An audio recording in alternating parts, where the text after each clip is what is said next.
Well, for more analysis of those primary elections, let's bring in Reifowitz, a political analyst and academic who's based in New York. Thank you very much for joining us here on France 24 this morning. Let's start off with the politician who is making all the noise this morning, Donald Trump. Is he unstoppable at this stage, would you think?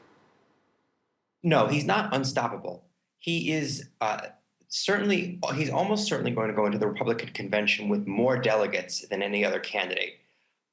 But he needs to go into the convention with more than 50% of the delegates in order to be 100% certain to be the nominee. Because once the Republicans gather in Cleveland, after the first ballot, the delegates are free to vote for whomever they want. That kind of open convention has not happened in the modern primary era, certainly in the last 40 years. Donald Trump has a significant lead. However, now that Marco Rubio is out, but John Kasich is still in, he's going to still have to deal with both Ted Cruz and John Kasich, who, if they are strategic and are willing to cooperate, can play the delegate math.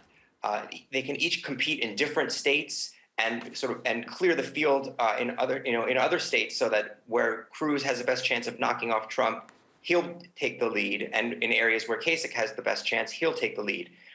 If it's an open convention and Trump goes in with the most delegates but not 50%, he can still be stopped. The question is, are the is the Republican Party leaders willing to do that? Are they willing to deny Trump the nomination even if he has the most delegates?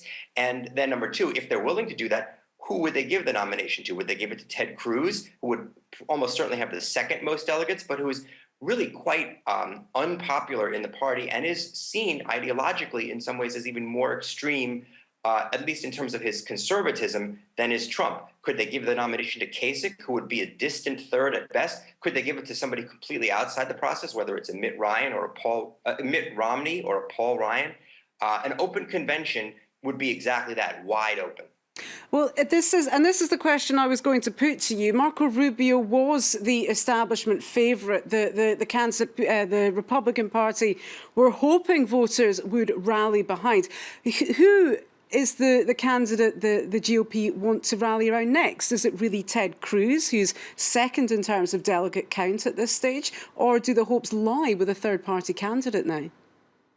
Yeah, it's a great question. I really don't think that the Republican establishment wants Ted Cruz. John Kasich is certainly a more palatable candidate for the Republican establishment. He is a stronger general election candidate because he is not as conservative and he is not as strident as Ted Cruz, and he's not Donald Trump, which obviously means that he's not going to be as divisive a candidate.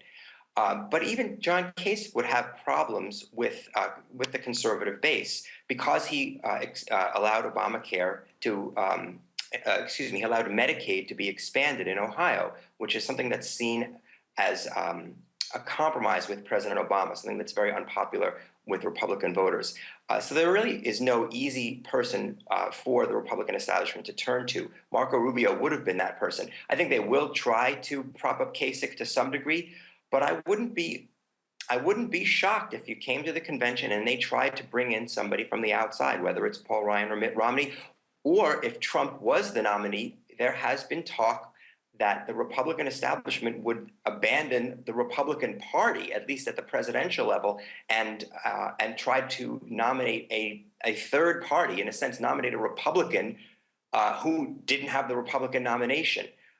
If that happened, you'd have three candidates in the general election. It would almost certainly swing the election to the Democratic nominee, would probably be Hillary Clinton. But I think the Republican establishment would feel that would be better than allowing themselves to be tarred for decades with being the party of Donald Trump. Okay, we'll have to leave it there, but thank you very much, Reifowitz, political analyst based in New York. Thanks for joining us this morning.